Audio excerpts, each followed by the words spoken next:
seguimos então o Câmara Entrevista com os vereadores que estão ocupando o mandato aqui no Legislativo. E hoje a nossa convidada é a bacharel em Direito, vereadora de terceiro mandato, mãe da Lauren e de 11 filhos não humanos. Ativista da causa animal e vice-presidente do Legislativo, Beatriz Souza, a vereadora Bia. Olá, vereadora, seja bem-vinda, obrigada por aceitar o nosso convite e estar aqui conversando conosco. Começar então lhe perguntando, a senhora chega ao seu terceiro mandato aqui no Legislativo. Para começar, nos conta como é que surgiu a oportunidade de se candidatar, ainda lá em 2015.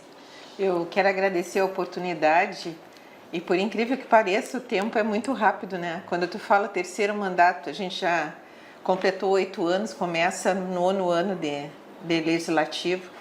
E parece que foi ontem que eu estava conversando com a ex-primeira-dama, Regina Becker Fortunati, e ela, vendo todo o meu trabalho, me convida a ser, foi em 2014, ela me convida para ser assessora parlamentar, né? Ela elegeu deputada, e disse assim: Bia, a gente precisa de vereadores da proteção animal, né, que represente a causa nos legislativos. Então, tem um perfil muito legal, tu é uma pessoa... E eu digo assim, eu não sei, não vou ter temperamento, vou brigar muito. Realmente briguei muito durante esse período, porque é uma pauta ainda... As pessoas não têm compreensão de que a gente não é o detentor proprietário da terra, e que tem outros habitantes e que a gente tem que respeitar o meio ambiente e os animais que também estão inseridos. Foi aí que essa primeira conversa desse convite da ex-deputada Regina Becker Fortunati, que eu comecei a ter esse interesse de representar a causa animal na política. E aí, então, a senhora chega, na política com essa bandeira principal, que era a causa animal. Mas imagino que, ao longo dos anos, aí devem ter surgido algumas outras pautas que foram ganhando, o seu interesse, o seu coração e a necessidade da discussão. Nos conte um pouco de quais iniciativas dos seus mandatos a senhora destacaria. Eu te digo que nós começamos com a causa animal, mas diariamente nós recebíamos denúncias de situações que ocorriam na prefeitura, desde perseguições, falta de insumos na área da saúde, falta de próteses auditivas, desvio de recursos, e aí isso foi começando a nos impactar porque gerava um sofrimento na população. E a gente começou a fiscalizar mais ativamente as ações do governo anterior, do governo de Valdo Lara. E aí a gente começou a andar nos bairros, conhecer os anseios da população. Eu acho que acabamos ampliando para todas as pautas de infraestrutura, de saúde, de educação. A gente começou a conhecer melhor a função administrativa, como é que funciona a prefeitura, e também de como não deveria funcionar uma prefeitura da forma que era feita a gestão na época. Eu acho que a gente amadureceu muito durante esse período. Conheci mais a infraestrutura da prefeitura e também da Câmara de Vereadores. E acaba que seus 2 primeiros mandatos foram sendo uma vereadora de oposição, E isso ocorreu que nem sempre os debates foram de maneira tão civilizada assim, Aconteceu, por exemplo, um fato que marcou, aqui no Legislativo, que um cidadão adentrou ao plenário com um cachorro, e os outros vereadores ficaram assistindo naquela ocasião a senhora ser xingada por ele, Comenta, por favor, quais são, no seu ponto de vista, os retrocessos e os avanços que as mulheres enfrentaram nos últimos anos aqui na política de Bagé. A situação de Bagé é uma situação atípica, porque o que a gente tem conhecimento da Câmara de Vereadores, que ocorre ainda esses embates com as mulheres, porque a sociedade ainda ela é muito machista, de mulheres estarem no poder e a mulher se posicionar, ela ser desconfigurada a ponto de dizer que ela é doente, que ela precisa de remedinho, que nós somos histéricas quando tu entona a tua voz. Um homem não chama o outro homem de histérico. Eles se enfrentam, mas nós mulheres somos desconfiguradas. Essa situação do dia da invasão do senhor com o cachorro foi uma tentativa de me coagir, me amedrontar, mas eu tenho uma personalidade muito forte. E as situações ocorrem, eu digo, graças a Deus que aconteceu, porque foi tão impactante a situação E através daquele movimento que fizeram para me assustar, com a conivência dos vereadores na época, gerou o fim das corridas de galgo no Rio Grande do Sul, porque impactou tanto que chegou no Fantástico. Então, tem certas situações que ocorrem, eu acho que até intermédio de Deus, para que aquele sofrimento terminasse. Eu servi naquele momento de instrumento de opressão, tentaram me oprimir, mas aquilo gerou um impacto tão grande que acabou beneficiando os animais e o resultado foi histórico, que foi o primeiro estado do Rio Grande do Brasil a terminar com as corridas de galgo. E ao longo desses 2 mandatos, por diversas vezes, a senhora buscou informações, né, na prefeitura em como estavam a situação, como estavam as secretarias, principalmente também na questão da causa animal, né, o trabalho da castração dos animais, o canil municipal, né, sempre foi algo que a senhora subiu muitas vezes à tribuna e falou sobre, né. E com as mudanças na prefeitura, algumas informações estão finalmente vindo à tona. Qual é a situação encontrada na Prefeitura de Bagé e qual é a perspectiva para 2025? Eu acho interessante que todo esse período a gente escutava muito a palavra terra arrasada, que o governo, antes do governo Divaldo, tinha deixado terra arrasada. E aquela máxima que diz que a palavra tem força, né? Na realidade, hoje nós recebemos terra arrasada. Desde financeiramente, hoje a prefeitura deve em torno de 400 milhões para fornecedores. O relato de cada secretário que assumiu as secretarias é triste de ver, de desvio, de sumiço de cadeira, bercinho na UPA, desvio da aparelho de eletro. Aí tu vê patrimônio histórico que a gente viu ali na prefeitura. Eu acredito, espero que não tenha sido roubo, que seja localizado em algum outro local, mas cadeiras históricas ali do patrimônio público. Então, tem tantas situações que a gente via aquela propaganda, né? E aí a gente vai entender o que é propaganda enganosa, né? Que muitas pessoas não sabem. Quando tu utiliza um serviço público para fazer mídia fake. Nós vimos aquela quantidade de veículos alugados que diziam que era do patrimônio público e não eram. E aí depois nós vamos ver que lá as pessoas que eram transportadas no transporte fora do domicílio de tratamento corriam risco, assim como os motoristas, que pneu careca, os carros sem revisão, que poderia ter, graças a Deus não aconteceu, mas de sofrer um acidente e se perder a vida tanto do funcionário público quanto das pessoas que estavam fazendo tratamento. Isso é um pouquinho de tudo que vai vir à tona logo, que está se fazendo um relatório grande de tudo que aconteceu na nossa cidade nesse período de 8 anos. E diante disso, perspectivas de melhora, o que a população pode esperar no seu ponto de vista, né, que hoje está alinhada ao executivo? Mesmo estando alinhada, eu tenho uma ideia de que a minha prioridade é ser fiscalizadora e legisladora. O entendimento é que o vereador que fiscaliza, ele está colaborando com o município, porque muitas vezes o gestor ele não tem como saber tudo o que está acontecendo. E eu sempre falava, eu fiscalizava para que desse certo. A fiscalização é uma forma de mostrar que tem algo errado e alerta ao gestor. A Câmara de Vereadores ela tem que ser autônoma, ela tem que fazer esse serviço e isso vai acontecer com certeza. A gente vê uma boa vontade, uma vontade de fazer a diferença de todos os secretários. As pessoas estão se dedicando e a gente vê desde o primeiro dia. Eu muito emocionada vi na frente da minha casa, em todo o meu bairro, passando a patrola, e a gente viu geral isso nas redes, alegria, que é uma coisa que deveria ser comum para nós, tornou algo de alegria escutar o barulho de uma patrola no bairro. É sinal que voltou a acontecer, voltou a ser cuidada, Bagé voltou a ser cidade do povo de novo. Então, eu acredito que vai dar certo, eu conto com isso, mas não vou deixar de ser fiscalizadora. E o seu nome ele teve cotado, né, para ocupar uma secretaria no novo governo. Por que a senhora preferiu ficar na Câmara de Vereadores? E ainda está nos seus planos assumir uma pasta? Tenho planos ainda. Eu decidi colaborar, que nós tivemos agora uma mudança grande de entrada de vereadores novos, né? Alguns outros foram para secretarias, exemplo da vereadora Karen, do vereador Marlon, e eu decidi ficar aqui um período de 2 anos para colaborar com os que estão entrando, independente de ser base ou oposição, passar um pouco da minha experiência, colaborar, ajudar no retorno também dessa instituição que tem que ser valorizada, que é a Câmara de Vereadores. A Câmara é uma instituição que tem que ser respeitada. Então, a gente teve essa reunião para a composição da mesa diretora e a gente afinou nesse sentido de fazer a Câmara se tornar a Câmara de Vereadores de Bagé realmente uma instituição pública que apoia o povo.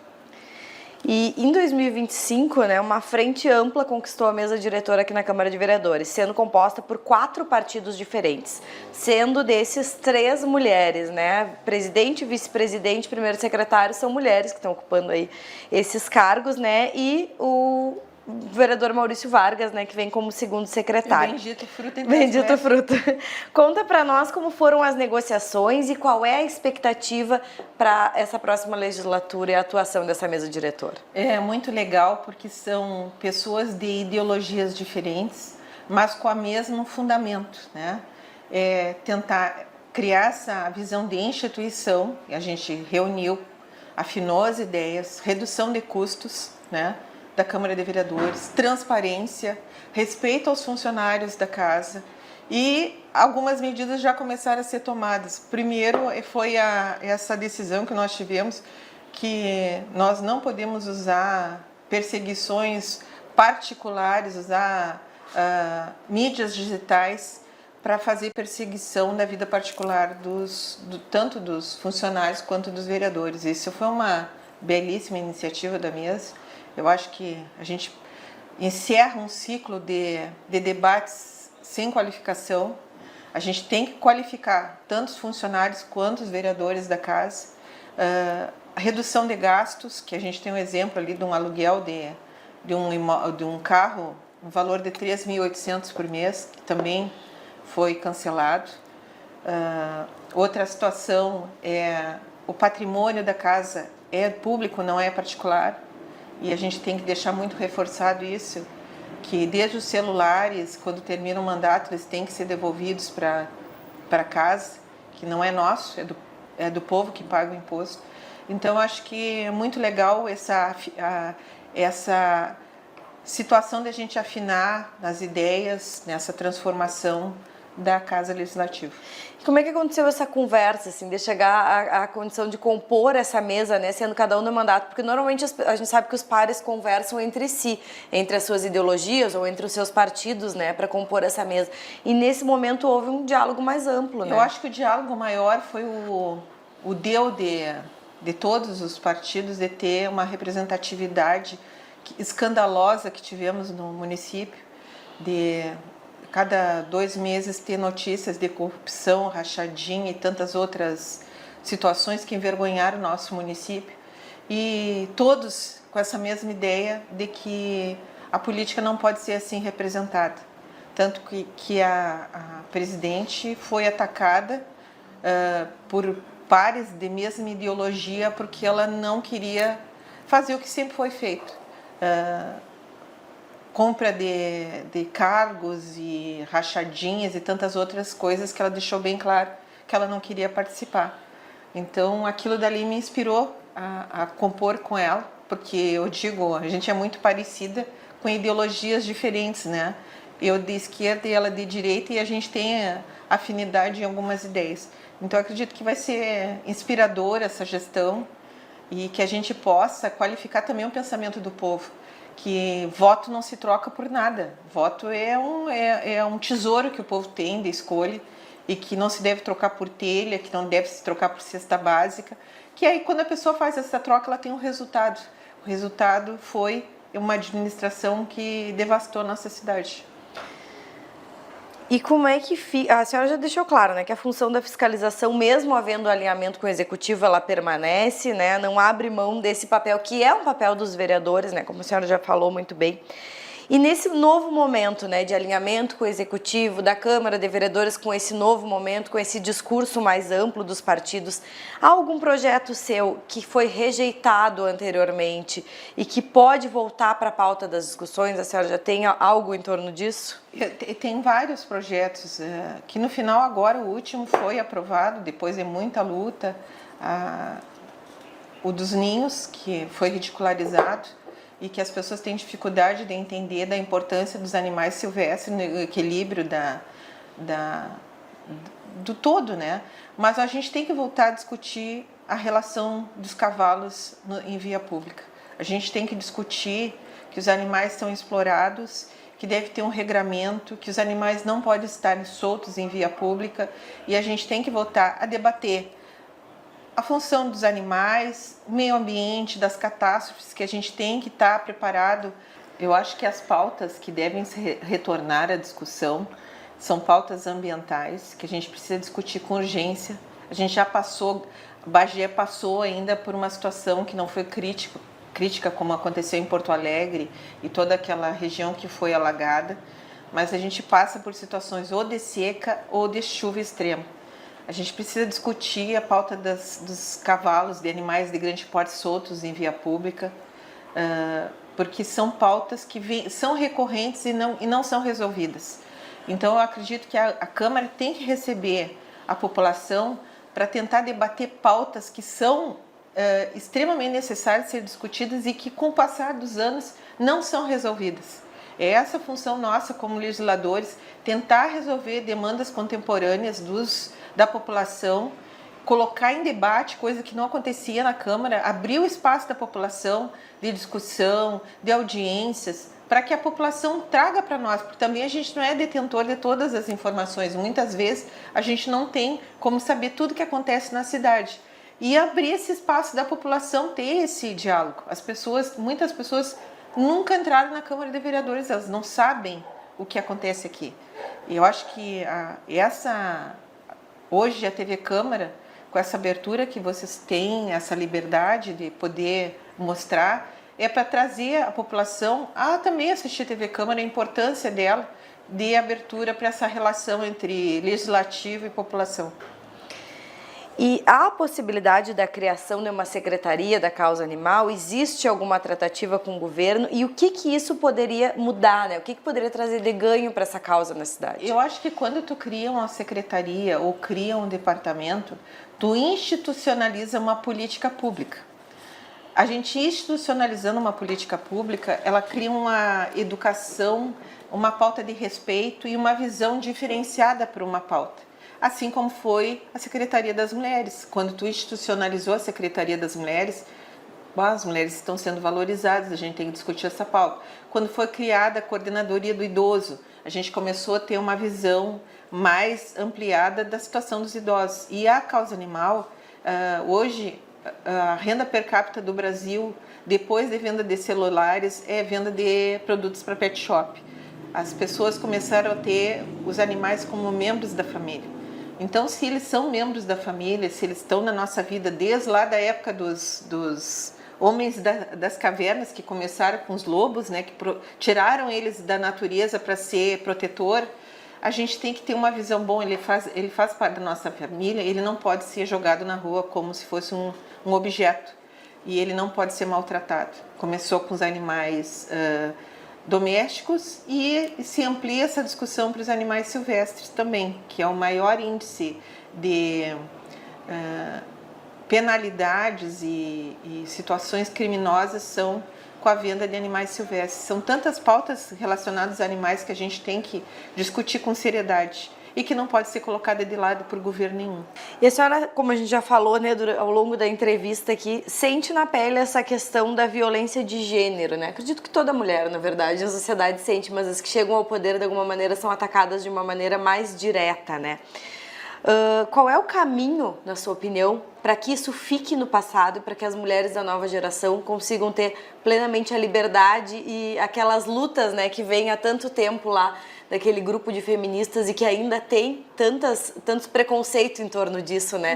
Qual é o caminho para a gente deixar isso para trás? É muito importante essa pergunta, porque o primeiro impacto que eu sofri na Câmara de Vereadores é escutar uma mulher falar contra o feminismo, uma vereadora falar contra o feminismo. Aí eu tive que explicar para ela. Mas eu não quero ser superior ao homem, tem diferença. O feminismo e o feminismo. O feminismo é a superioridade da mulher sobre o homem, isso a gente não quer. A gente quer o feminismo, que é o direito igual. E eu perguntei para ela na época, tu é contra o feminismo, então tu é contra tu estar aqui. como vereador, porque as feministas lutaram pelo direito ao voto, as feministas lutaram pelo direito da gente trabalhar, as feministas lutaram pelo direito a uma carteira assinada, as feministas lutaram pela aposentadoria das mulheres. A gente, para viajar, era obrigada, para viajar, pedir autorização para o marido. Tinha uma carteirinha na época, das que estudaram sobre feminismo, que o marido autorizava ela sair de uma cidade para outra. Ele tinha que pedir autorização. Então, eu fico muito triste quando uma mulher diz que ela é contra o feminismo, porque, na realidade, a gente vê que existe uma cultura de inferiorização da mulher, de inferiorização do poder que a gente tem na sociedade, do nosso espaço. E eu, como mulher branca, não sofro tantas situações de machismo quanto uma mulher negra da periferia, que é uma outra pauta que a gente tem que discutir, e que aqui na Casa Legislativa nós tínhamos a representação da vereadora Karen, de mulheres negras que sofrem ainda muito mais o machismo. E ela enfrentou muito mais aqui na Câmara de Vereadores o machismo e a violência política de gênero. E não é só em Bagé, em todas tu vai escutar relatos, nós tivemos em Brasília, escutando relatos de várias vereadoras do Brasil tratando de violência política de gênero. Tu ser cortada na tua fala, tu ser chamada de louca, tu ser chamada de histérica, ou que tu precisa de um remedinho porque tu te emociona, porque tu te impõe, porque tu altera a tua voz para ser escutada. Então, eu acredito que a gente está, apesar de a gente estar em 2025 e a gente ter esse espaço de poder há décadas, a gente precisa todo dia lembrar. E isso só vai acontecer quando a gente tratar isso desde o início da educação, em casa, dos pais explicarem para as mulheres que elas podem estar em qualquer espaço de poder, assim como na sala de aula, dizendo que as meninas devem ser respeitadas, que as meninas não podem ser assediadas, que as meninas têm direito de espaço, de voz. E a gente tem que estar aqui representando, e hoje com muito mais mulheres, tanto aqui na Câmara de Vereadores, como na Prefeitura Municipal, que hoje uma grande maioria de secretárias. E o prefeito Mainardi está de parabéns, que mostrou o espaço de poder na mulher na administração da prefeitura. Mas o próprio preconceito que existe em torno do feminismo se deve a isso, né? Que as mulheres, para serem observadas, muitas vezes, elas precisaram tirar a roupa e ir pra rua, elas precisaram queimar os sutiãs, e as pessoas falam até hoje, é um bando de louca que anda pelada. Sim. Mas assim como as mulheres aqui dentro da Câmara ou na política são levadas ao seu extremo, e para serem ouvidas acabam alterando a voz, e aí que são chamadas de histéricas e descontroladas. Então, tudo é uma questão de informação também, né? E para as pessoas não saírem a reproduzir coisas que é um patriarcado que institui na nossa sociedade, sim. A gente precisa quebrar, né? E lamentavelmente as mulheres só observam isso, e isso foi uma questão cultural, de não união das mulheres. Porque se a gente une as mulheres, a gente tem muito mais força. A gente teve uma cultura de separação das mulheres, de disputa.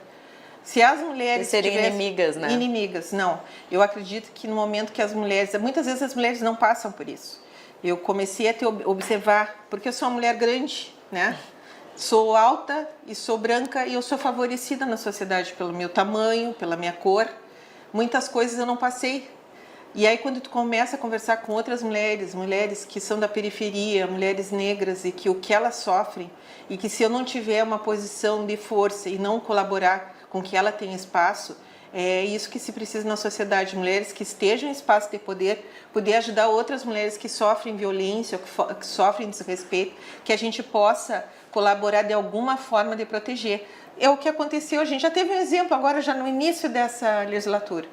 A vereadora Andrea já passou por situações de desrespeito, de alteração de voz para tentar amedrontá-la, e eu já me posicionei em apoio a ela, independente de ideologia, aí que tá. Nós temos pensamentos diferentes, mas eu não permito que nenhuma mulher passe o que eu já passei aqui na Câmara de Vereadores e o que a vereadora Karen passou. Quando a vereadora Karen entra, eu me posicionei em defesa dela. E toda mulher que sofrer isso, independente de ideologia, eu vou sair em defesa dessa mulher, porque é uma obrigação minha, né, que conseguir chegar onde eu estou, para que outras mulheres não passem por isso. Vereador, então vamos chegando ao final da nossa entrevista, né? Vou lhe pedir então para encerrar, para deixar uma mensagem aí para os apoiadores da vereadora Bia e também para os bagienses, né, que estão representados, tendo votado na senhora ou não aqui no Legislativo. O que essas pessoas podem esperar do seu novo mandato? A mesma pessoa, sou a Beatriz lá de 2015, toda a minha vida lutando, não é porque eu estou em espaço de poder maior, que eu digo que tem uma mosquinha que pica as pessoas, né? E que elas chegam no poder e se deslumbram, não tem deslumbramento, sou a mesma pessoa. Eu estou aqui à disposição de todos, vou seguir nas pautas que eu sempre lutei e que eu vou pedir para o prefeito Mainardi que ele tenha um olhar, e esse foi quando eu disse que eu ia fazer campanha para ele, que Bagé voltasse a ser Bagé de novo, que as pessoas tivessem esperança, que os animais tivessem aquele trato verdadeiro de amor e de respeito e que as pessoas voltassem a ter cuidados. E a gente já desde o primeiro dia está vendo isso. Então a gente se coloca à disposição, estou sempre aqui, se eu não estou, está a minha equipe, e que a gente possa reerguer nossa cidade, reerguer com alegria, que as pessoas voltem a ter emprego, renda, e a gente está aqui para isso, para lutar pela cidade de Bagé. Vereadora, então eu lhe agradeço, né, o convite por estar aqui conosco mais uma vez, lhe desejar sucesso nesse novo mandato, nesse novo desafio, né, na vice-presidência do Legislativo, e dizer que pode contar conosco aí para que sejamos de fato, né, o elo de ligação entre o povo e o Legislativo, que eles se sintam cada vez mais próximos e representados aqui na Casa do Povo, podendo acompanhar através da TV Câmara tudo o que acontece. É isso aí. Nós aqui, mulheres. É verdade. Encerramos aqui mais um Câmara Entrevista. Continue ligado na nossa programação e também nas redes sociais da TV Câmara Bagé, a TV que representa você.